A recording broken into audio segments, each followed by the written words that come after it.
Okay, so who is she? This is Francesca Baruch. She was a designer of Hebrew typefaces. She also designed the first Israeli passport and other symbols of the early state of Israel. She came from Italy, lost her family in the Holocaust, and she is actually virtually unknown. I only learned about her from this exhibit about Hebrew typography at the Israel Museum a number of years ago.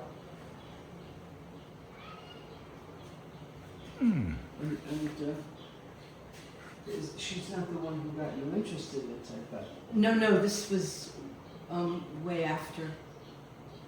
And what are all these cards? Okay, so this is a project that I'm working on now. It's not finished. I have a collection of postcards that were sent to my grandmother from her brother in the Warsaw Ghetto before he disappeared, 1942. Ooh. You were not allowed to write in Yiddish, so they are either in German, Polish, or English. I don't know in what language he wrote them in, whether they were translated. This is a photocopy of one of the original postcards. You can see here maximum of 25 words. You're only permitted to write about family matters. So this one says... Looks like a telegram, what we used to call... It's actually a postcard. They were sent via the Red Cross, as you can see, and I'm trying to reproduce them along with my grandparents. My grandparents were the only survivors from their family, more or less. My grandparents' immigration information. My grandfather emigrated from Poland to New York in 1923, and my grandmother and my uncle, my mother's older brother, were supposed to follow 3 months later. And then the United States passed the 1924 Immigration Act, which strictly limited immigration from a number of countries. And they got stuck in Poland for almost 7 years until my grandfather obtained U.S. citizenship and brought them over. So this postcard shows their immigration information, name, the ship, their passenger ID. This is a reproduction of the postcard that I just showed you. This one is from a collection of letters over a period of almost 50 years, written by my grandmother, my uncle, and my mother to various organizations trying to find out what became of my grandmother's only brother. So it starts off with the Red Cross, the Ron Lauder Foundation, the Soviet Archive. I mean, they petitioned everyone possible, and we never actually learned what became of him, but we did learn that the complex where they lived was torched by the Nazis at some point, and most of the residents, those who hadn't starved to death or died of typhus or whatever, were actually burned alive in this apartment complex. They didn't let them out. And so this, the fourth one, is a poem that I wrote that was inspired, so to speak, by Trump's former Attorney General, who in an interview stated that the 1924 Immigration Act was good for America. So the poem is called Good for America, and it plays on that line with its various ironies. And so this is, the one thing I still need to do, and I haven't quite figured out how to do it, is to print the title of the poem in red, white, and blue at the top of the card, which is kind of complicated to do. I'm trying to do it on this press, where you have to ink everything by hand. So got it, what you see printed there. This is good for America.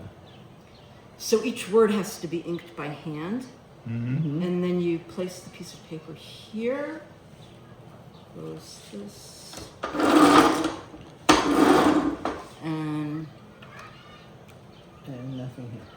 Well, there's no ink No- on the press. No but, print, right. yeah. No ink. And then how many do you make when you make, let's see, you make that. Well, this, there are, I think, there were originally 10 copies, but I ruined one, so I think there are 9. Wow. I was given this paper as a gift, and the paper that it's printed on, and I noticed that it was like postcard size, so that's where the idea came from, of trying to reproduce a postcard. The poem is here. Okay, this is a text set in metal type, and you build it line by line, word by letter, word by word. Why don't you read it? And to print it, that gets printed on this press. This is the ink disc.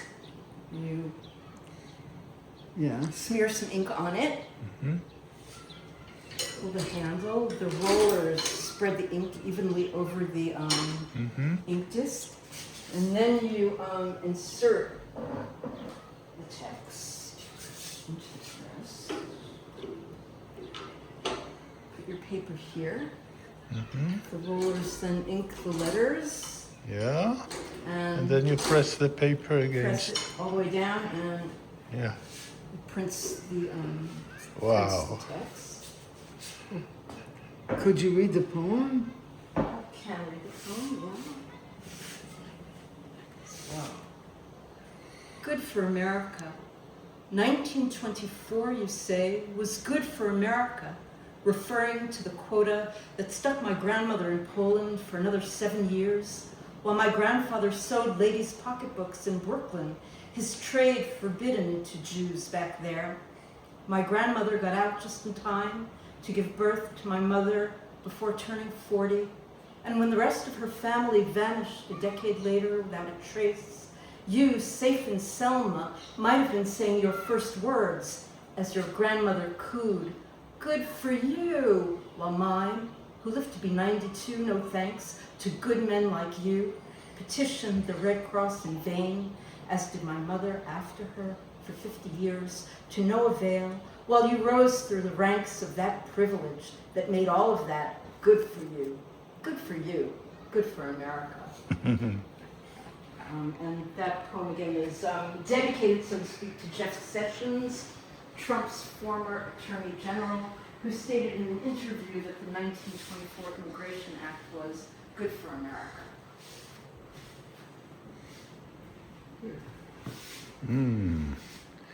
Nice. What a place. How do you set the Okay, so each drawer here contains a different typeface, what we today usually call fonts. Okay. And I also have a really great collection of Hebrew wooden type that I rescued from a moldy mail sack in an old print shop. Yeah. Oh, I have several sets. Nice. exist? They certainly aren't used anymore. So I actually printed a poster with this Hebrew type, and I also printed a thank you to the architect who designed the studio for me, Michal. It's standing on the window there. Yes. Yeah, that's printed with these larger letters. Yeah. You do the spacing just by putting one against the other.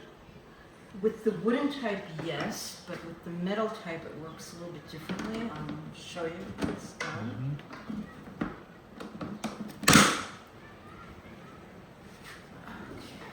So,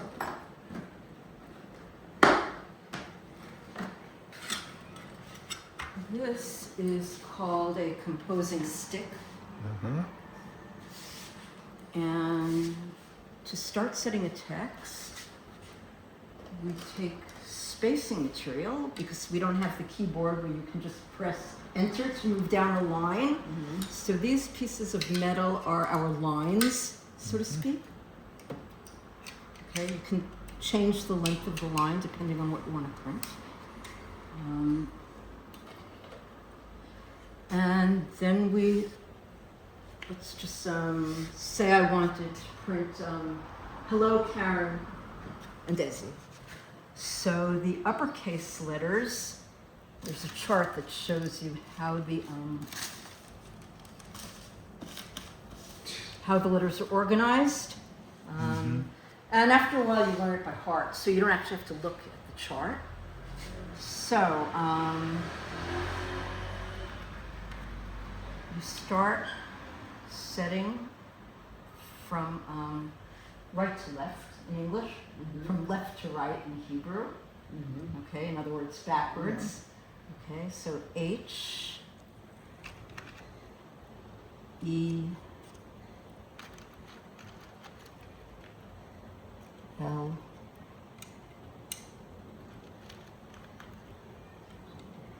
L, O, hello, comma, and now I need a space, right? So there are various, what we call spacing material of different widths. Okay, this is one. There are really wide ones like this, and there are the thinner ones like this. Okay, hello, Karen, K, capital K, A, R, E,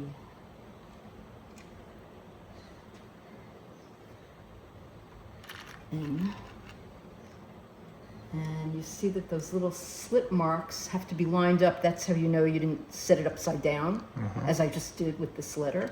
So I'm going to turn it over. Karen, and now I need another space. Karen, and and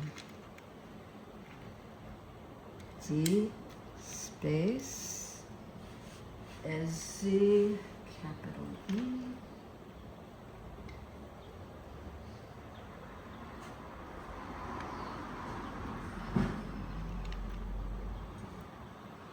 C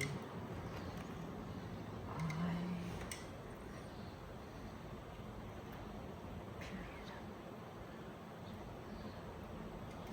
Anyway, you continue until the end of the line. And if you're printing poetry where the length of the line varies, you fill out the line with these larger spaces. Blanks. Right, blanks. I have a lot more of them. So you fill out, because all the lines have to be equal in length. You need, the text block needs to be square. So you would fill it out, and then you decide how much space you want between your lines. These also, you have the thinner ones and the thicker ones. And you continue building the text. Once you've filled the composing stick, you then very, very, very, very carefully, very, very, very carefully move it onto the galley.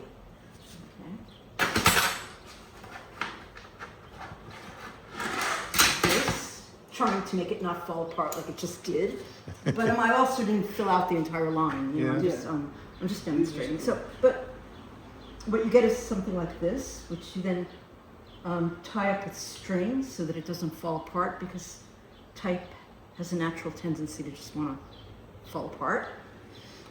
And then when you're ready to print it, you lift this up, move it here, slide the blocks of text off, and lock it up in this metal frame, which is called a chase. And there's special key to lock it up that you insert into these two little thingamajigs, which are called coins. Coins with a Q-U. Q-U-O-I-N-S. Okay. And once the text is locked up nice and tight, you can then move it to the press. Mm-hmm. To the press. And you have a computer too? I do have a computer.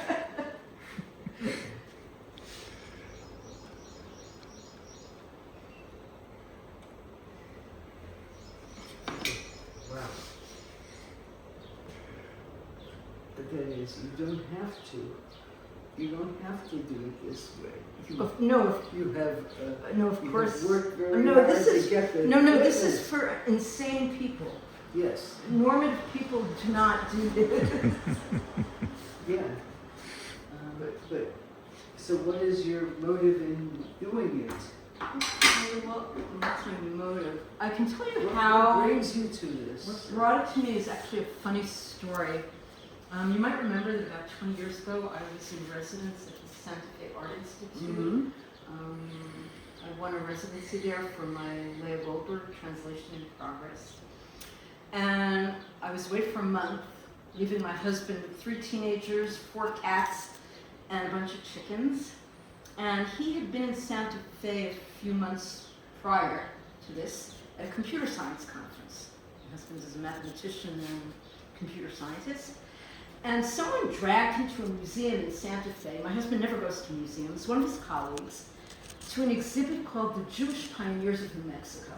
Okay? So he comes back from Santa Fe, and he's going on and on about, he loved Westerns when he was a kid. He goes on and on about this exhibit.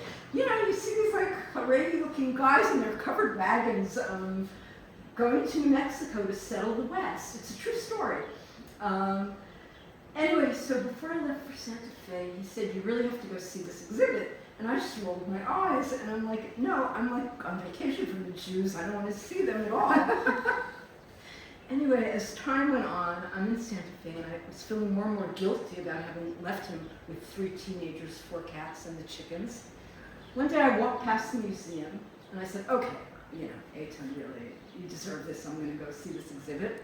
I buy my ticket, I get in, and it turns out that the exhibit closed about 2 weeks previously, and in its place was an exhibit called Lasting Impressions, the Private Presses of New Mexico.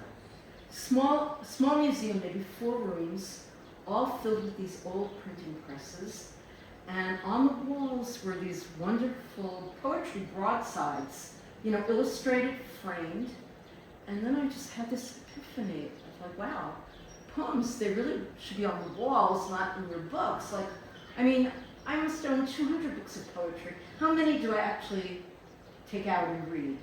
Okay, there are the classics that I'll go back to time and time again, but if it's on the wall, you see it every day. And I was just fascinated by this exhibit. I couldn't tear myself away. I must have spent like 4 hours in this 4-room museum. And when I got back to Israel, this must have been the summer of 2006, 2005, I don't remember. But there was a war and there were missiles flying and we were stuck at home. And I just started Googling on the internet, like looking into letterpress. And I came across an advertisement at a place called the Center for Book Arts in New York, where they were offering a workshop for poets. 52nd Street? No, it's in Chelsea. It's on 28th Street, I think. Mm-hmm. They were offering a workshop for poets, a long weekend, 4-day workshop, where they would teach you to set type and print a poem. And you know, and I'm like sitting in my house, you know, the missiles are flying overhead, and I'm like, oh wow, I should apply for this. So I did. And remarkably, I was accepted because there were only 8 places available in this workshop. And I get an email. I actually forgot all about it because it seemed so unlikely that I would be accepted. I get an email like 2 weeks before this course saying that they really liked my work and do I really intend on coming all the way from Israel for this workshop? And I wrote them back. I said, look, I'm coming, you're going to have to swim. Please save my place. My husband gave me his frequent flyer miles. And again, took care of the teenagers, the cats, and the chickens. And I went to New York for a week and took this course, and that's where I first learned the rudiments of letterpress printing. And then when I got back, I just became obsessed, absolutely obsessed with it. And my daughter was doing a year of pre-army service in South Tel Aviv.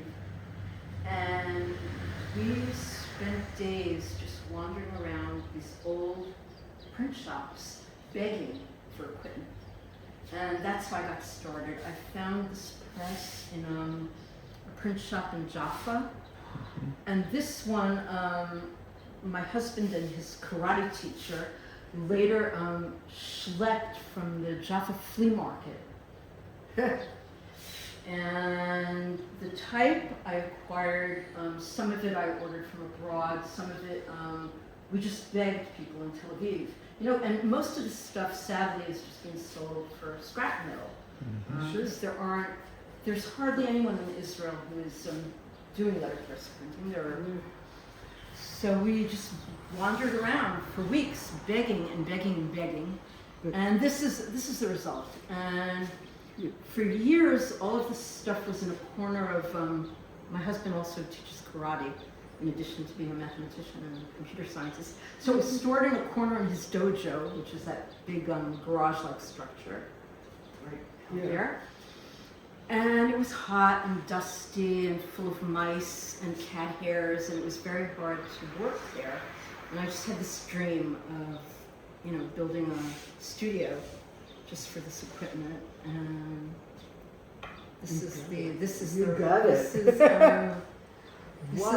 end result of like 15 years of dreaming. Is there someone else in the world like you? Yeah, I mean, sure. There are also people who are far more talented than I am who do this kind of thing. In Israel, not so much. In Israel, there are maybe 2 or 3 people who do letterpress printing. But I'm talking about like world-class book artists. I mean, I'm an amateur. There's a guy called Ido Agassi, who is also a book binder. And there's a guy in Jerusalem, whose name I can't recall, originally Canadian, who also has a printing press. He's also a professional book binder. And there's a guy in some moshav somewhere who just like does workshops for like kids. Doesn't really produce books, but just does it as a as a fun day for kids. Amazing equipment. But in America, there are a lot of people producing beautiful, beautiful books by letterpress. Way more talented than I am. I wouldn't compare, because what you had to do to get this is pretty amazing to get to this point. I mean, I asked you last time I saw you how long does it take to make a book? What was it, 8 pages? And what did you say? So, like this one, the one I gave you took something like 8 months. This one. Yes. Wait, let's see the book. There's that one, and then there's this one that my daughter and I did, was a sequence of Leah Goldberg poems. Look at this.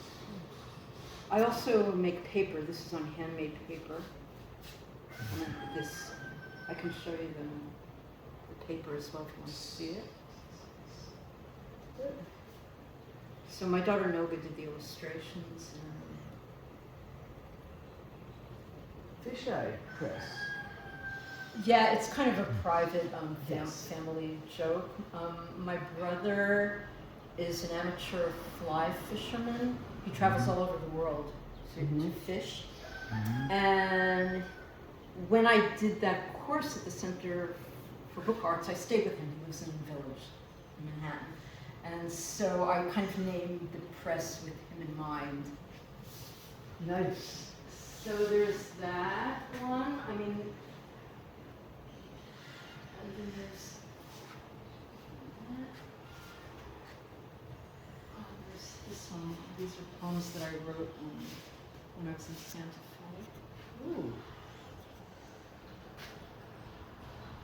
So, these are like, they're not on walls.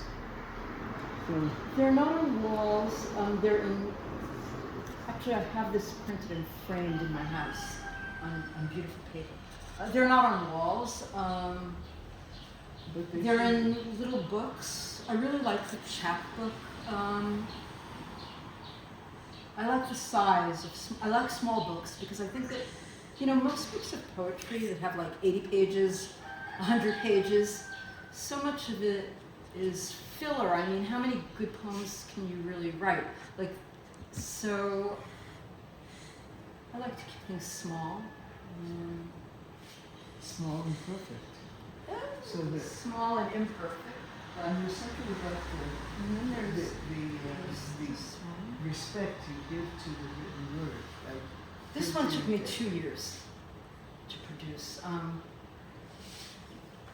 This is based on this is an essay, a translation of an essay written by my husband's maternal grandfather, Baruch Uziel, who was a lawyer, a Knesset member, a writer, folklorist. He was originally from Salonika. And he wrote this essay called The Jewish Fisherman of Salonika that I translated. And that's what this is.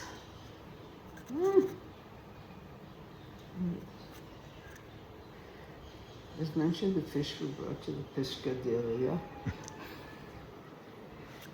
The big fish man. Yes. So there's this very big respect for words. You are, by the way, you're welcome to take copies of this. What we have as extras, I would be very happy when I see that you have fish lures. Yeah, those are my brothers. He makes them.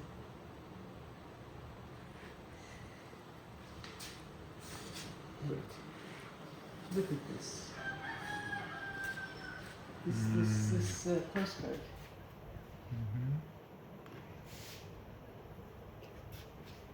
That was from when I was in residence at Santa Fe. And